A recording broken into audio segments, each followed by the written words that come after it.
Hello అండి, welcome to అత్తమ్మ రుచులు. ఈరోజుటి వీడియోలో మనం బయట ఎక్కడ చూసినా ట్రైన్లో జర్నీ చేసేటప్పుడు ఆలూ సమోసా ఎక్కువగా చూస్తూ ఉంటాం, అలానే తింటూ ఉంటాం ఇష్టంగా. మరి ఈ వర్షాకాలంలో వేడి వేడిగా చిటికెలో ఆలూ సమోసా ఏ విధంగా తయారు చేసుకోవాలో ఈరోజు వీడియోలో చూసేయండి. ఇది చాలా సింపుల్ టెక్నిక్తో మనం చేసేసుకోవచ్చు అండి. అది చాలా హెల్తీగా మనం చేసుకోవచ్చు. ఇంకెందుకు ఆలస్యం, వీడియోని స్టార్ట్ చేసేద్దాం, చూసేయండి.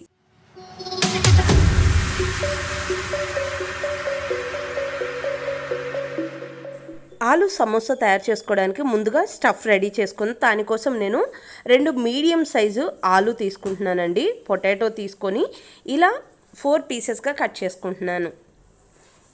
ఇలా 4 పీసెస్గా కట్ చేసుకొని నేను ఒక గిన్నెలోకి నీళ్లు తీసుకొని ఆ గిన్నెలో ఈ పీసెస్ మొత్తం వేసుకొని ఉడకపెట్టుకుంటున్నాను.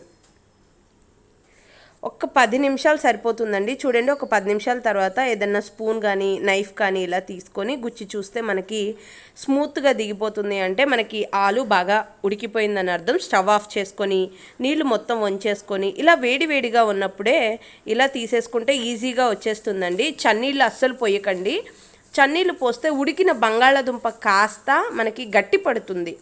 అందుకని చన్నీళ్ళు పోయకుండా ఇలా తీసేసుకొని, సో మీరు వీలైతే సన్న ముక్కలుగా కట్ చేయండి.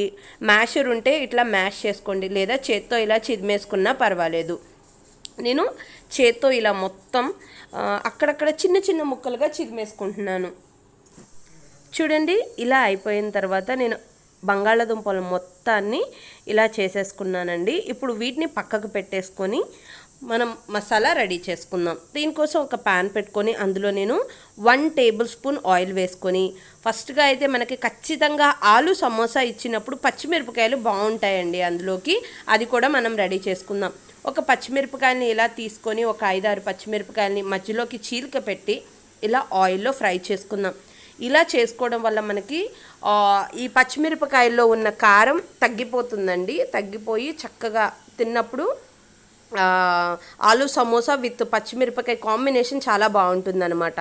ఇలా ఒక 50% ఫ్రై అయిన తర్వాత చిటికెడు మనం సాల్ట్ తీసుకొని ఇలా యాడ్ చేసుకుందాం, లేదా మీరు ఫ్రై చేసేసుకున్న తర్వాత వాటి మీద సాల్ట్ జల్లుకున్నా పర్వాలేదు.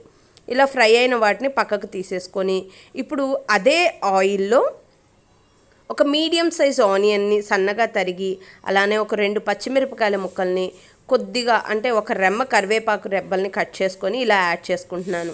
వీటిని దోరగా వేయించుకోవాలి. అలానే ఒక టీ స్పూన్ జీలకర్ర కూడా వేసుకొని దోరగా ఫ్రై చేసుకుంటున్నాను. ఇవి ఫ్రై అవుతూ ఉండగా ఇందులో నేను 1/2 టీ స్పూన్ అల్లం వెల్లుల్లి పేస్ట్ యాడ్ చేసుకుంటున్నానండి. పచ్చి వాసన పోయేంత వరకు ఫ్రై చేసుకోవాలి. అల్లం వెల్లుల్లి పేస్ట్, ఉల్లిపాయ పచ్చిమిరపకాయ ముక్కలు కూడా చక్కగా మగ్గిపోయాయి కదా. ఈ టైంలో నేను యాడ్ చేసుకుంటున్నాను టేస్ట్కి తగ్గట్టు సాల్ట్, కొంచెం తక్కువే వేసుకోండి. అలానే 1/2 టీ స్పూన్ పసుపు, ఒక 1/2 టీ స్పూన్ కారం యాడ్ చేసుకుంటున్నాను.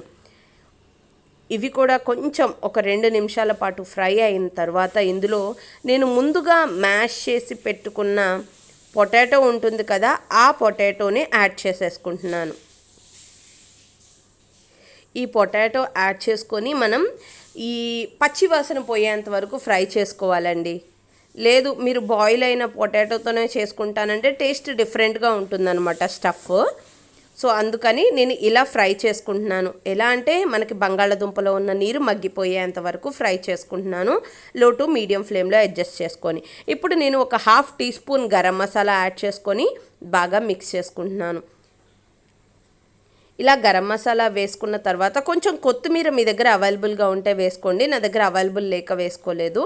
సో చూడండి, మనకి చక్కగా రెడీ అయిపోయింది. వీటిలో ఉన్న ఆయిల్ కూడా బయటకు వదిలేస్తుంది, గరిటకు కూడా ఏం అంటుకోలేదు. చూసారు కదా. అంటే మనం ఇప్పుడు స్టఫ్ని పక్కకు పెట్టేసుకొని ఇప్పుడు మనం సమోసా కోసం ఒక కప్పు గోధుమ పిండి తీసుకొని అందులో కొద్దిగా ఉప్పు యాడ్ చేస్తున్నాను. అలానే కొంచెం వాము పొడి అండి, లేదా మీరు వాము వేసుకున్నా బాగుంటుంది, ఆప్షనల్ అనమాట. కొద్దిగా వాటర్ యాడ్ చేసుకొని చపాతీ ముద్దలాగా కలుపుకుంటున్నాను. మీరు మైదాతో కూడా చేసుకోవచ్చండి, కానీ నేను ఇంట్లోనే ప్రిపేర్ చేస్తున్నాను కాబట్టి హెల్తీగా గోధుమ పిండితోనే చేస్తున్నాను. చూడండి, ఇలా చపాతీ ముద్దలాగా ఇలా కలిపేసుకున్న తర్వాత నేను ఒక టీ స్పూన్ ఆయిల్ యాడ్ చేస్తున్నాను. ఈ ఆయిల్ని కూడా ఆ చపాతీ ముద్దకు పట్టించేస్తున్నాను చూడండి. ఇలా పట్టించి నేను ఒక 10 నిమిషాలు మూత పెట్టుకొని అలా నాననిస్తున్నాను. చూడండి 10 నిమిషాల తర్వాత చక్కగా సాఫ్ట్గా అయిపోయిందండి మనకి పిండి ముద్ద. ఇలా నేను చిన్న చిన్న బాల్స్గా తీసుకుంటున్నాను.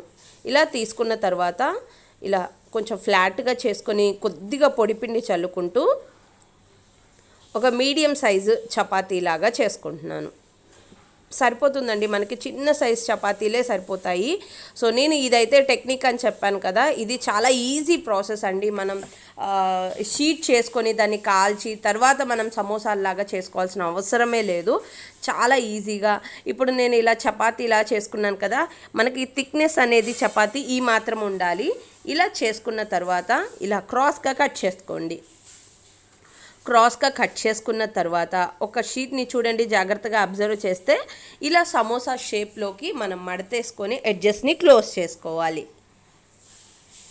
ఇలా క్లోజ్ చేసుకొని ఇప్పుడు చూడండి మనకి కోన్ వచ్చేసింది కదా అండి. ఇప్పుడు ఇందులోకి ఒక స్పూన్తో ముందుగా రెడీ చేసి పెట్టుకున్న బంగాళాదుంప స్టఫ్ని యాడ్ చేసుకోవాలి. ఇలా యాడ్ చేసుకున్న తర్వాత చూడండి మనకి స్టఫింగ్ ఎంత వరకు కావాలంటే అంత సరిపోతుంది. నేనైతే 2 స్పూన్స్ యాడ్ చేశాను.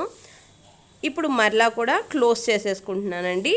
మీరు ఏదైనా డిజైన్ ఉంటే డిజైన్ చేసుకున్నా పర్వాలేదు, లేదా షేప్లో ఇట్లా క్లోజ్ చేసుకున్నా పర్వాలేదు. ఇలా క్లోజ్ చేసుకొని పక్కకు పెట్టేసుకోవాలి. చూసారు కదా, నేను మరలా ఇంకొకటి చూపిస్తున్నాను చూడండి. సేమ్ అదే మాదిరి మనం క్రాస్లోనే క్లోజ్ చేసుకొని కోన్ షేప్లోకి తెచ్చుకోవాలి. ఇది చాలా చాలా ఈజీ ప్రాసెస్ అండి, ఎక్కువ టైం కూడా పట్టదు. మనకి ఆలు సమోసా కావాలి అంటే ఆలు ఉడికిన తరువాత కేవలం ఇది మొత్తం నాకు ఈ వీడియో చేయడానికి కేవలం 15 నిమిషాలు టైం పట్టిందండి. చాలా సింపుల్గా అయిపోతుంది అనమాట. మనం పిండిని రెడీ చేసుకొని ఆలు ఉడికేలోపు ఆలు ఉడికిన తర్వాత కర్రీ ప్రిపేర్ చేసుకుంటే చాలా ఈజీగా అయిపోతుంది అనమాట. చూడండి మనకి పర్ఫెక్ట్గా బయట ట్రైన్స్లో ఏ రకంగా అయితే ఆలు సమోసా దొరుకుతుందో అదే మాదిరి మనకి ఇట్లా షేప్ అయితే వచ్చేసింది. ఇప్పుడు ఇలా నేను అన్నీ నా దగ్గర ఉన్న పిండి ముద్దతో అన్నీ రెడీ చేసుకున్నానండి. సో వాటన్నిటిని రెడీ చేసుకొని ఒక ప్లేట్లోకి తీసేసుకున్నాను. ఇప్పుడు డీప్ ఫ్రైకి సరిపడా ఆయిల్ ముందే పెట్టుకున్నానండి. చూడండి ఆయిల్ బాగా హీట్ అయింది. ఈ టైంలో నేను స్టవ్ని లో టు మీడియం ఫ్లేమ్లోకి అడ్జస్ట్ చేసుకొని నేను ఈ సమోసాల్ని వేసుకుంటున్నాను. ఈ సమోసా వేసిన తర్వాత చూడండి 1 మినిట్కి ఇలా ఫ్రై అయింది కదా అండి. సో మరొక వైపుకి కూడా తిప్పుకొని చక్కగా ఫ్రై చేసుకుంటున్నాను. మనకి సమోసాలు 2 గోల్డెన్ బ్రౌన్ కలర్లోకి వచ్చేంత వరకు లో టు మీడియం ఫ్లేమ్లోనే మనం స్టవ్ని అడ్జస్ట్ చేసుకొని ఫ్రై చేసుకోవాలి. ఎందుకంటే గోధుమ పిండి కదా అండి, కొంచెం ఫ్రై అవ్వడానికి టైం పడుతుంది. మీరు ఇలా లోతు ఎక్కువగా ఉండే బాండీలు తీసుకుంటే ఆయిల్ తక్కువ పడుతుందండి. సో ఇప్పుడు ఒక టిష్యూ ఉన్న ప్లేట్ తీసుకొని వాటిలోకి ఈ ఆలు సమోసా తీసేసుకుంటున్నాను. చూసారా మనకి ఎంత చక్కగా కలర్ఫుల్గా యమ్మీగా ఉండే ఆలు సమోసా రెడీ అయిపోయిందనమాట. మనం అలానే రెడీ చేసుకున్న సమోసాలు మొత్తాన్ని ఇలా ఫ్రై చేసుకుంటున్నాను. ఫస్ట్ అయితే స్టవ్ని హై ఫ్లేమ్లో పెట్టుకొని ఆయిల్ హీట్ అయిన తర్వాత లో టు మీడియం ఫ్లేమ్లోకి అడ్జస్ట్ చేసుకోవాలి. అలా ఆలు సమోసాలని మొత్తాన్ని రెడీ చేసుకున్నాను. చూశారు కదా ఫ్రెండ్స్, ఎంత సింపుల్గా నేను ఆలు సమోసా రెడీ చేసుకున్నానో.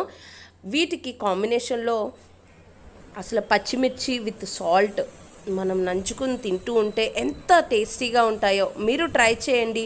ఈ చల్లగా వానలు పడే టైంలో మీరు వేడివేడిగా ఈ ఆలు సమోసాని వేసుకొని తిని టేస్ట్ ఎలా వచ్చిందో నాకు కామెంట్ చేయండి.